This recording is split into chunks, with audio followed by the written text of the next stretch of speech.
Mungkin untuk waktu kami serahkan ke Bapak. Baik, terima kasih Pak Moderator. Assalamualaikum warahmatullahi wabarakatuh. Waalaikumsalam. Selamat pagi, salam sejahtera buat kita semua. Pak Moderator, saya di depan Pak.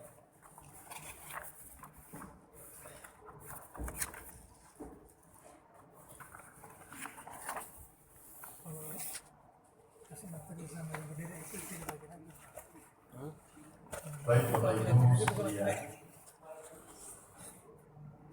Ini bimbingan teknis tapi alhamdulillah. Bimbingan teknis biasanya 10 orang, 15 orang, 20 orang. Kita 128 orang. Tapi Bapak Ibu percaya nggak? Saya terkaget-kaget waktu di rumah. Kenapa terkaget? Saya belum pernah ngajar orang 128 orang khusus PPHP. Belum pernah Pak. Pernah saya ngajar 10 orang PPHP. Kenapa? Itu karena itu PPHP kemarin itu kurang ditoleh lah. Nah saya pengen hari ini dua orang ini Bapak Ibu bisa sampaikan ke semua orang bahwa PPHP itu adalah penjaga terakhir yang paling kuat di pengadaan. Kalau saya menyebutnya tidak ada rintangan terakhir proses pengadaan kecuali kalau sudah lewat PPHP, kurang lebih begitu. Kontrak nggak selesai kalau nggak ada PPHP, apapun itu. Dan saya nggak paham apakah di ruangan ini semua PPHP atau bukan, saya nggak paham.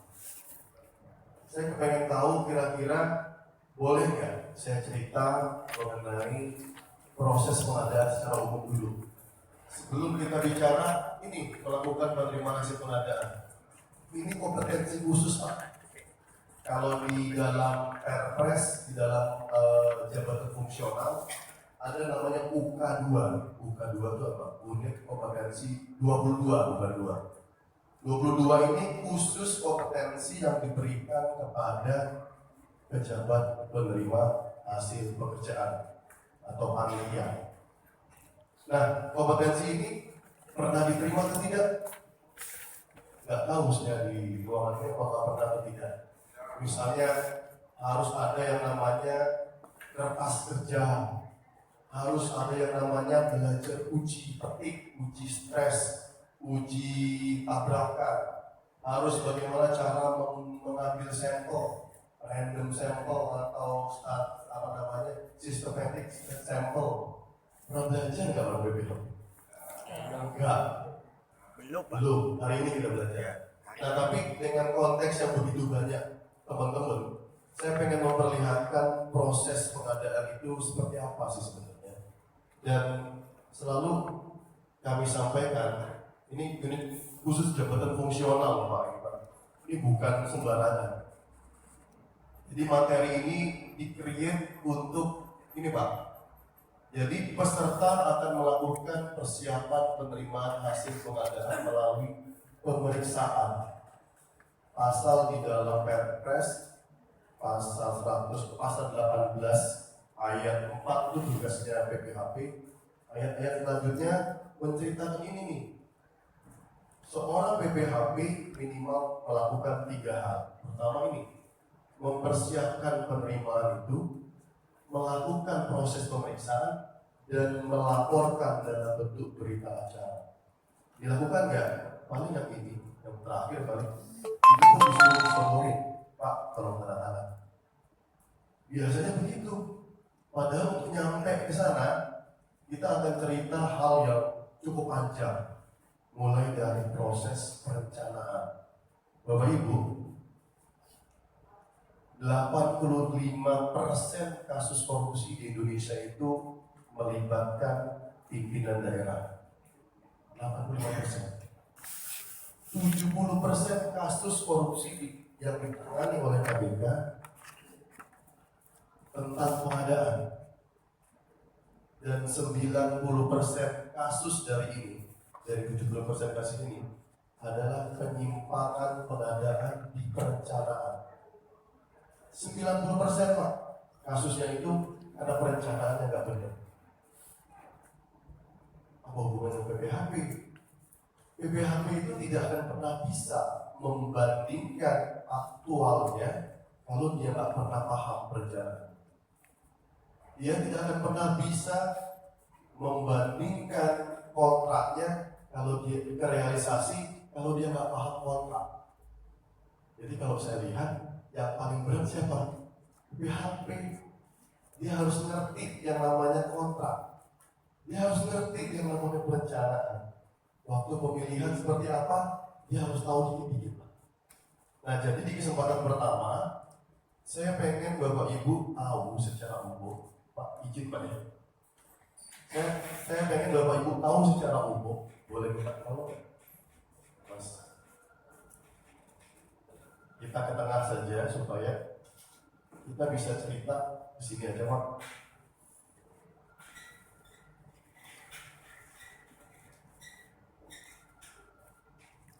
Boleh di sini Pak, biar ringan. Ya, oke, good. Ya Bapak Ibu ya, Pak, kelihatan ya. Di dalam Perpres, ini saya senang banget kalau Bapak tulis ini. Jadi baginya enak. Di dalam Perpres,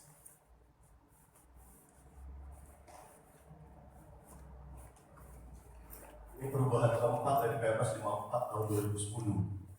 Dalam Perpres itu sebenarnya proses pengadaan dibagi 3 besar. Skemanya cuma 3 besar. Jadi papan sana nanti akan saya pakai untuk ngomongin PPHP.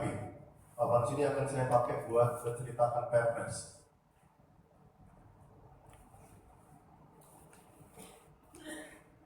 Jadi Bapak Ibu, di dalam proses pengadaan itu selalu ada ini.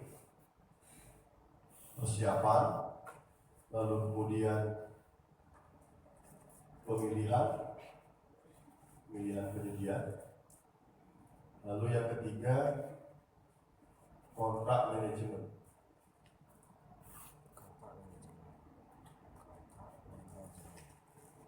Nah, di persiapan ini dia dibagi lagi menjadi 3. Yang pertama, persiapan untuk rencana umum pengadaan. Perlu nggak kami tahu? Perlu. Nanti saya buktikan bahwa Bapak Ibu perlu tahu ini. Di dalam persiapan ini, apa yang dilakukan? Pertama, identifikasi kebutuhan. Buat apa kita mau melakukan pengadaannya? Apa tujuannya pengadaan itu? Mau melakukan peningkatan capacity building. Identifikasi kebutuhan merupakan turunan dari, kalau di sini Musrembang. Musrembang bilang bahwa capacity building dari ASN kita harus ditingkatkan. Diturunkan lagi apa? Khusus organisasi pengadaan mesti dipinterin. Bukan pinterin, tapi dipintarkan. Diberi kemampuannya. Hari ini teman-teman melakukan peningkatan kapasitas untuk PPHP. Jarang banget itu. Identifikasikan dulu kebutuhan, baru kemudian dibuatkan anggarannya atau rencana anggaran biaya. Perlu uang berapa untuk mengumpulkan 128 PPHP di sini? Perlu biaya apa saja? Jamuan apa, APK dan sebagainya. Dibuat anggarannya. Yang dianggarkan semuanya, termasuk transport kalau ada dibutuhkan transport, termasuk APK kalau dibutuhkan APK. Lalu kemudian setelah itu apa? Anggarannya ada, sudah teridentifikasi bahwa meningkatkan kapasiti building di PPHP, dibuatlah yang namanya kerangka acuan. Sebelum kerangka acuan kerja, dibuatkan dulu kebijakan pengadaan. Identifikasi persiapan. Apa sih kebijakan pengadaan? Pemaketannya seperti apa? 1. Pemaketan. Pemaketannya harus untuk UKM.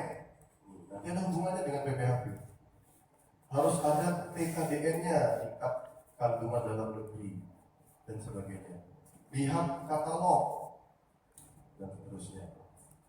Nggak boleh pemaketannya itu memecah-mecah paket untuk menghindari lelang.